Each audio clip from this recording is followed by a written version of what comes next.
So those of you that are here, if you've read my bio, you just know a little bit about me. You can't really get the feeling or emotions through reading um, letters. So I've been told by many people that I should record a video of me telling my story. You can see the emotion behind what had happened, changed my life, and a bunch of other lives. So, pretty much, I joined in 2001. I had asked my parents if I could join the military because that's what I wanted to do. My great uncle had joined the military. He was in the Vietnam War, and he told me stories. Not anything combat related, but the bond that he had created when he was in, and the places that he went and traveled. Um,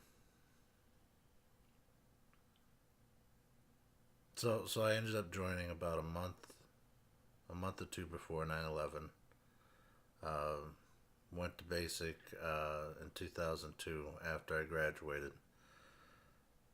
Stationed in Korea, then stationed at Fort Hood in 2004.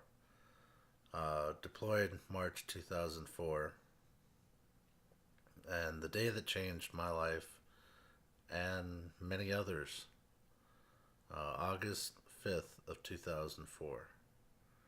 We were on a foot patrol in Baghdad, Iraq, and we were undermanned.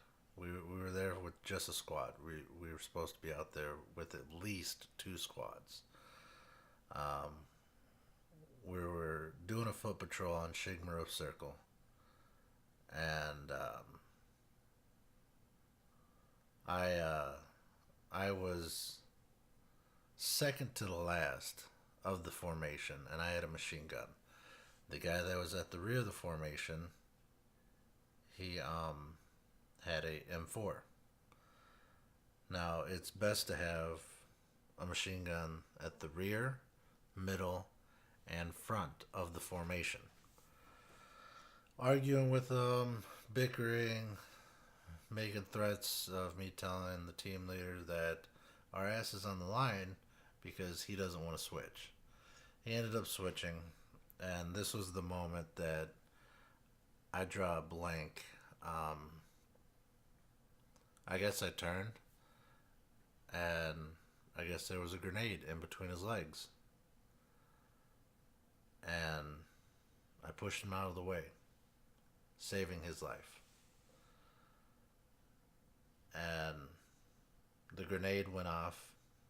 I took the blast. I'm laid out on the ground. Uh, Another grenade landed 2 feet away from the left side of my skull. It ended up blowing up and shattering the left side of my skull.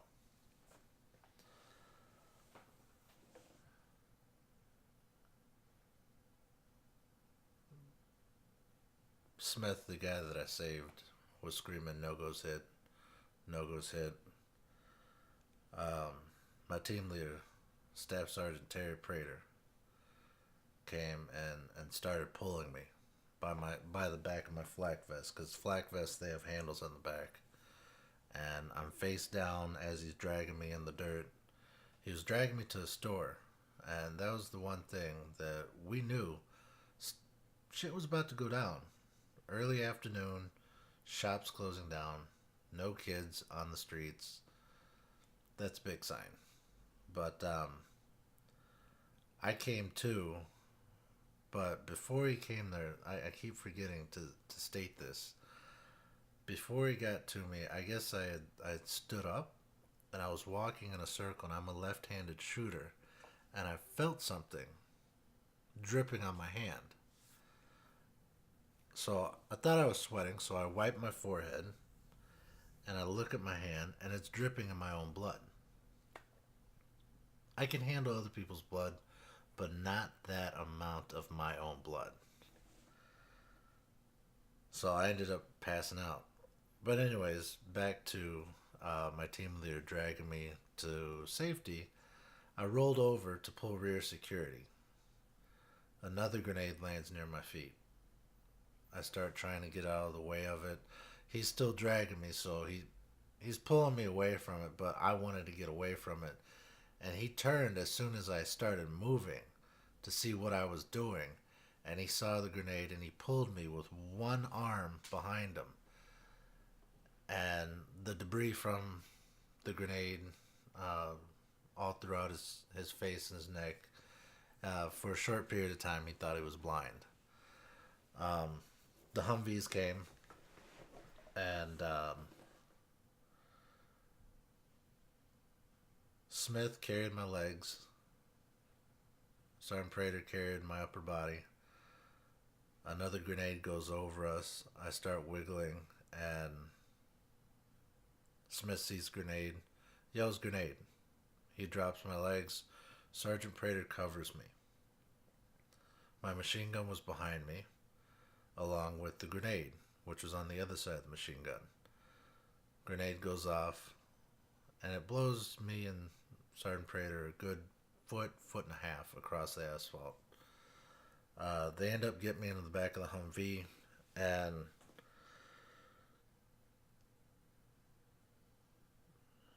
the medic, he looks at me after Sergeant Prater said, check to see if No-Go's okay. He said, No-Go, are you okay? And I looked at him, I said, get me the fuck out of here. I'm not supposed to die over here. And as I'm saying that, I noticed that everything seems to be red, but very bright.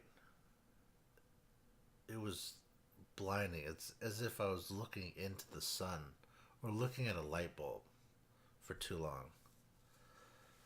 But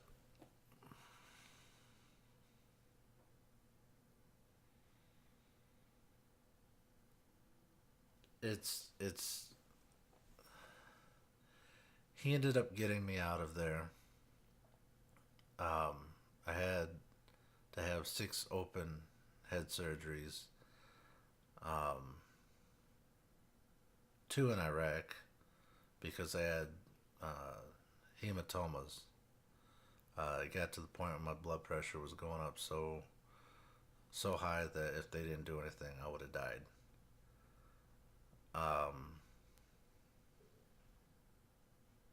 I had to learn how to walk, talk, do everything that we take for granted, and that was back in 2004. I had gotten word that there was a parade in at Fort Hood. Yes, there was a parade, but little did I know it was an award ceremony for me. They awarded me the Bronze Star with Vita Vice, which they don't hand those out. Pretty much because I had saved Specialist Smith's life.